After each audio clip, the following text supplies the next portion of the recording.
Hello children. Today the topic which we are going to learn is uniform circular motion. Now as the word itself tells you that the body is moving or traveling in a circular path, and the word uniform tells you that the speed is constant. Now here, though the speed is constant, let's first look at the definition.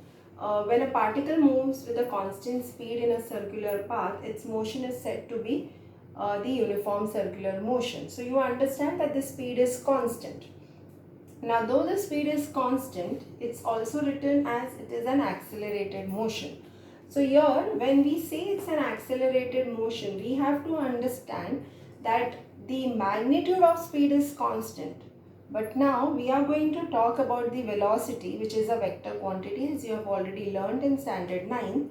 And the vector quantity depends upon the magnitude and the direction both.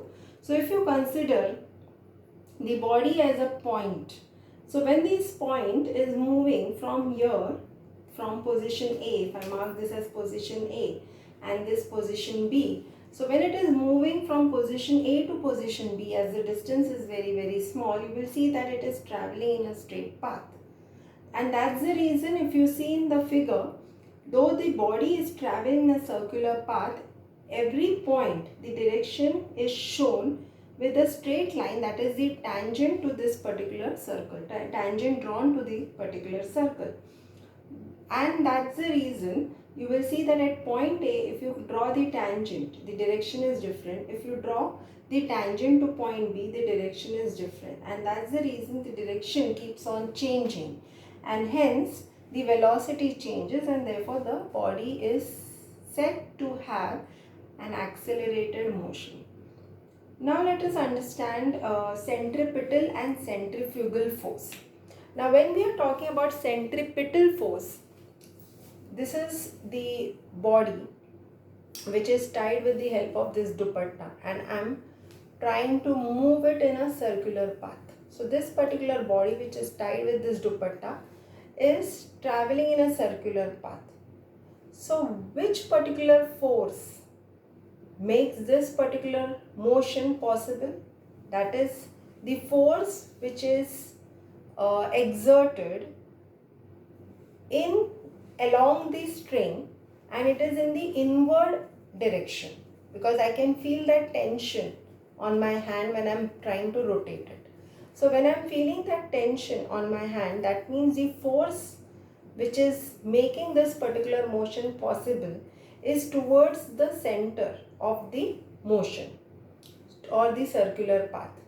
So that particular force is named as centripetal force, and that's why, because you feel that particular force or tension on your hand, that's the real force, and that's the force because of which you can see that the body is in a circular path, because when you withdraw that particular force, the body travels in a straight path.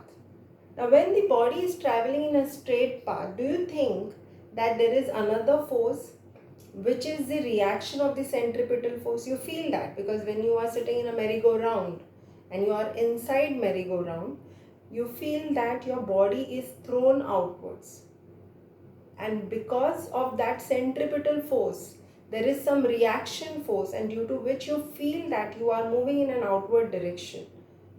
But that's not the case, because I'll tell you, with the help of this almond which is inside this particular cap, you can see that when I try to rotate and it's moving in a circular path. Here again I'll show you that. See, I'm trying to rotate it, okay, in a circular path, and then it's traveling in a straight path and it is moving outside.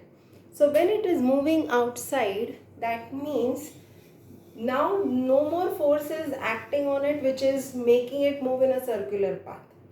And when that force is withdrawn, that time the body tries to be in the state of motion, and it continues to be in that state of motion due to inertia. So there's inertia playing a role over here, and there's no other force other than centripetal force. So centrifugal force is a pseudo force because it never exists, it is not existing, and that's the reason it is known as a pseudo force. Okay, and it is not the reaction force of the centripetal force also. So you have to understand all these things, that centripetal force means the direction of that force is towards the center. Centrifugal force is outside, means, or its direction is away from the center. But centripetal force is a real force, because that is making the uh, or you can say the circular motion possible. And centrifugal force is a pseudo force, because when the body is traveling in a straight path, that's due to inertia, not because of the centrifugal force. Thank you.